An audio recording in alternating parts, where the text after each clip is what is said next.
Merci Paris, qu'est-ce que ça fait plaisir. Je sais pas vous de votre côté, mais j'ai pris énormément de plaisir dans ce match. Le Paris Saint-Germain est qualifié pour les barrages. Salut à tous ces frérots, j'espère que vous allez bien, bienvenue sur la chaîne. Et aujourd'hui on se retrouve pour faire un petit débrief. On va débriefer le match Stuttgart-Paris Saint-Germain. Mais avant toute chose, merci à tous ceux qui vont liker, commenter, partager et s'abonner. C'est grâce à vous que j'en suis là. On est parti maintenant pour faire le petit débrief et sincèrement j'ai pris énormément de plaisir.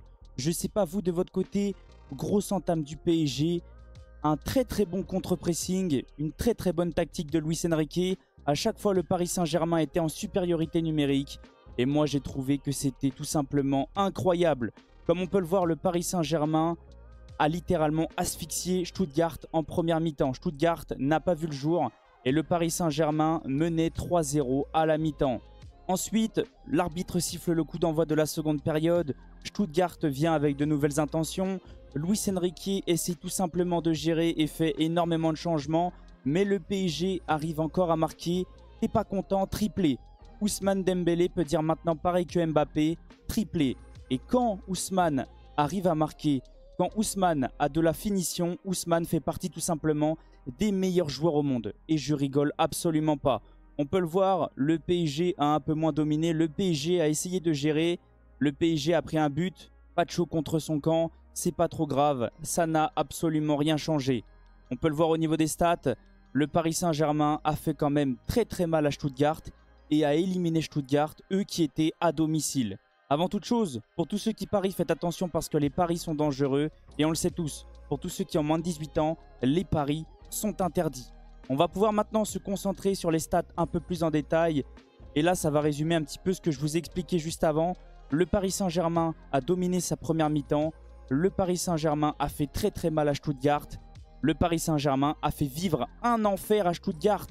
En seconde période, Stuttgart arrive avec de nouvelles intentions, mais n'a pas non plus dominé le PSG. Luis Enrique a fait énormément de changements.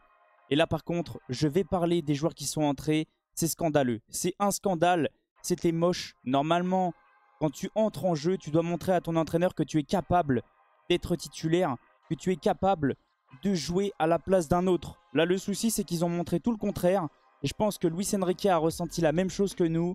On n'est pas prêt de les revoir. Ramos, pas terrible. Lee Kang-in, très moyen. Fabien Ruiz, très moyen. Il a fait énormément de changements. Ça n'a rien apporté. Ça a juste laissé la chance à Stuttgart de reprendre le match à son compte. Même si Stuttgart n'a pas non plus dominé, Stuttgart est revenu dans le match. Heureusement qu'on menait de 4 buts d'avance. Maintenant, on va pouvoir se focaliser sur la composition. Et moi, je trouve que c'est la composition parfaite. C'est la même que celle que je vous ai présentée dans mon avant-match. N'hésitez pas à aller voir la vidéo. Luis Enrique a commencé avec son 4-3-3 habituel, avec Donnarumma dans les buts, qui fait un match exceptionnel. Et sincèrement, pour moi, il fait partie des tops. Il nous a sauvés en première période. On a failli prendre un but. Il sort un face-à-face. Et juste après, on arrive à doubler la mise. Donc, merci pour ce match Donnarumma. Ça fait extrêmement plaisir de te revoir au plus haut niveau. Au niveau de la défense, pareil. Défense type à part à gauche. Hernandez était à gauche. Et moi, je trouve que ça fait vraiment du bien. Hernandez, lui qui ramène beaucoup d'expérience. À droite, Achraf Hakimi qui fait encore un très bon match. Lui qui est passeur. Et une défense centrale type Pacho Marquinhos. C'est pas non plus trop grave, le but contre son camp. Il n'a pas non plus fait exprès. Au niveau du milieu, c'est complémentaire. C'est incroyable, c'est parfait. Je kiffe. Ces trois joueurs-là, ça se marie parfaitement bien. C'est incroyable. Il y a de l'impact, il y a de l'intensité, il y a de la technique, il y a de l'envie. Il y a tout. C'est exceptionnel. Joao Neves est encore passeur. Incroyable son match. Vitinha fait un très bon match. Lui qui porte enfin le ballon vers l'avant. Et Warren qui a ramené de l'intensité, qui fait aussi un très bon match. Et au niveau de l'attaque, c'est tout simplement exceptionnel. C'est incroyable. Ousmane Dembélé montre enfin que c'est un leader. T'es pas content, triplé. Dembélé récupère enfin de la confiance. Commence à récupérer aussi de la finition. Et moi, ça me fait extrêmement plaisir quand Dembélé est comme ça. Et nous sort des perfs incroyables. Au niveau de Bradley Barcola, il a fait vivre un enfer à Vagnoman, si ça se prononce bien comme ça. Il a pris au moins 3-4 petits ponts. C'était horrible pour lui. Je pense qu'il est sorti à la 60e parce qu'il n'en pouvait plus. Barcola lui a fait vivre un enfer. Et Désiré Doué fait un très bon match. Les passeurs, il rate juste son face-à-face. même pas son face-à-face. Le but est presque libre. Il y a presque plus de gardien. Après, le gardien sort une parade incroyable. Au niveau des entrées, c'est ça ce que je vous expliquais juste avant. Les 5 qui sont entrés n'ont rien apporté et Paris a commencé à subir. C'est dommage. Ça va laisser Luis Enrique dans ses idées. Et je pense qu'il a ressenti la même chose que nous. Pas satisfait des joueurs qui sont rentrés. Au niveau du classement, comme on peut le voir, le Paris Saint-Germain est 15e. On peut enfin respirer. Le PSG est libéré. Le PSG pourra recevoir au retour pendant les barrages. C'est une très très bonne nouvelle. On fait une très très belle opération. Sur les 3 derniers matchs, le Paris Saint-Germain a marqué 11 buts. C'est incroyable. On arrive enfin à marquer nos occasions. Nous qui avions du mal en début de saison, on est enfin de retour. Et on est enfin de retour au plus haut niveau. Moi, ça me fait extrêmement plaisir. Maintenant, on va pouvoir se concentrer surtout sur le site de l'UEFA pour que je puisse vous montrer qui le Paris Saint-Germain va affronter pour les barrages et même pour les huitièmes. Il va y avoir des gros chocs.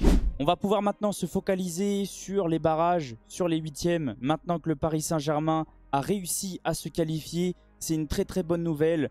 Ce site est incroyable, merci à l'UEFA. On peut enfin voir qui on va probablement affronter. Je préfère vous prévenir avant, je serai en live vendredi à 11h50 pour vivre avec vous en direct les tirages. Le Paris Saint-Germain en barrage va affronter soit Monaco, soit Brest. Très bonne nouvelle pour le PSG. Pour moi, c'est parfait. On va pouvoir rester en France et on connaît tout simplement nos adversaires. Le seul petit bémol, c'est que si le PSG se qualifie, on affrontera en huitième soit Liverpool, soit le Barça. Très gros choc.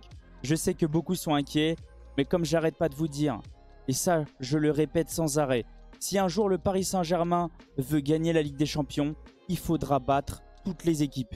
C'est ce qu'il faut se dire. C'est pas grave, le Paris Saint-Germain ne viendra pas pour faire figuration et on se battra jusqu'à la dernière seconde. En tout cas, c'était incroyable. Au niveau des tops, j'ai envie de mettre Dembélé, Barcola et Donnarumma. Je vais le mettre dans les tops pour récompenser sa très très belle perf. Et au niveau des flops, presque tous ceux qui sont rentrés tout simplement. La note du match, je vais donner un 8 sur 10. Moi je trouve que c'était un très bon match, une très bonne première période. On a bien géré et on est qualifié. En tout cas, n'hésitez pas à me dire qu'est-ce que vous avez ressenti du match, qu'est-ce que vous avez ressenti du débrief. Merci à tous ceux qui sont passés et on se retrouve très très vite pour une prochaine vidéo. Passez une excellente soirée. Ciao les potes et allez Paris. Merci à vous les gars.